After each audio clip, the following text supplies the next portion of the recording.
দর্শকের বিষয়ে আরো খবর জানাতে আমাদের সঙ্গে সরাসরি যুক্ত হচ্ছেন সহকর্মী কাজী ফয়সাল। ফয়সাল, কিভাবে এই হত্যাকাণ্ড ঘটে থাকতে পারে এবং পুলিশ এই বিষয়ে কিছু বলেছে কিনা?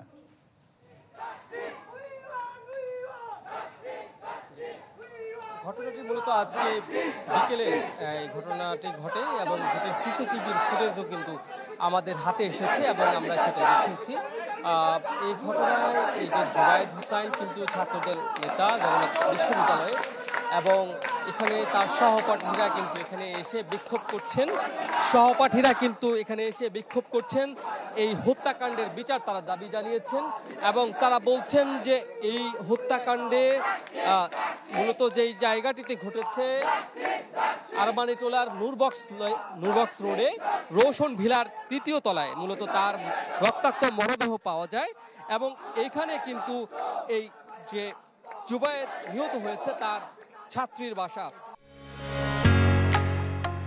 ঢালাইয়ের সেরা প্রিমিয়ার সিমেন্ট বলা হচ্ছে এবং জুবায়েদের সহপাঠীরা বলছেন, তার বিশ্ববিদ্যালয়ের সহপাঠীরা বলছেন যে এখানে ডেকে এনে হত্যা করা হয়েছে। তারা অভিযোগ করছেন এই হত্যাকাণ্ডে তার ছাত্রী সম্পৃক্ততা থাকতে পারে, যেহেতু তার ছাত্রীর বাসার সিঁড়িতে এই ঘটনা ঘটেছে। তারা সেই সন্দেহ কিন্তু করছে এবং তারা এই ঘটনায় কিন্তু এই বাসার সামনে এসেই বিক্ষোভ করছেন। এখানে কিন্তু প্রশাসনের স্থানীয় থানা পুলিশ এসেছে, অন্যান্য আইনশৃঙ্খলা বাহিনীর সদস্য হয়েছে, তবে সিআইডির ক্রাইম সিন কিন্তু এখনো আসেনি।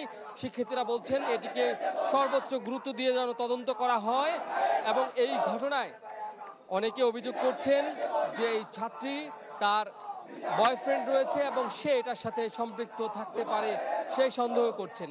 সিসিটিভির ফুটেজে আমরা যেটি দেখেছি যে বিকেলের দিকে এই বাসার সামনে দিয়ে দুইজন যুবক দৌড়ে পালিয়ে যাচ্ছেন। একই রকম ফুটেজ কিন্তু আরও একটি সিসি ক্যামেরায় আমরা দেখেছি যে তারা পালিয়ে যাচ্ছেন। তাদের চেহারা স্পষ্ট এখনো বলতে পারছে না জগন্নাথের শিক্ষার্থীরা। আমরা তাদেরকে প্রশ্ন করেছি যে এই দুইজন দৌড়ে পালিয়েছে তারা জগন্নাথের শিক্ষার্থী কিনা। তারা বলছেন যে না, জগন্নাথের শিক্ষার্থী তারা নন, তারা অন্য কেউ হবেন এবং তারা বলছেন যে এই ঘটনায় সর্বোচ্চ গুরুত্ব দিয়ে যেন তদন্ত করা হয় এবং এই ঘটনায় যেন মামলা রুজু করে আজকের মধ্যে যারা এই ঘটনা ঘটিয়েছে তাদেরকে গ্রেপ্তার করা হয়। তারা এখানে বিচার দাবি করেছেন। এই পুরো বিল্ডিংটি কিন্তু যেই ছাত্রীর বাসায় এই ঘটনা ঘটিয়েছে, এই পুরো বিল্ডিংটিতে ছাত্রীর আত্মীয় স্বজন তারা বসবাস করেন এবং পুরো বিল্ডিং ৫ তলা থেকে ৩য় তলা পর্যন্ত কিন্তু বিভিন্ন জায়গায় রক্তের দাগ রয়েছে এবং তারা বলছেন যে শিক্ষার্থীকে হত্যা করা হয়েছে তাকে উদ্দেশ্যমূলক এবং পরিকল্পিতভাবে হত্যা করা হয়েছে।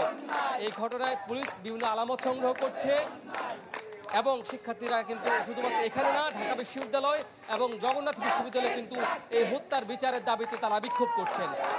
অনেক ধন্যবাদ কাজী ফয়সাল। আমাদের সাথে দর্শক যুক্ত হয়েছিলেন রাজধানী পুরানা পল্টনের জুবায়েদ নামে জগন্নাথ বিশ্ববিদ্যালয়ের এক ছাত্র এবং ছাত্র দলের একজন নেতার মরদেহ উদ্ধার করেছে, সেই বিষয়ে সবশেষ আপডেট জানাচ্ছিলেন। দর্শক সংবাদের এই পর্যায়ে একটা বিরতির সময় হলো, ফিরবো আরো খবর নিয়ে।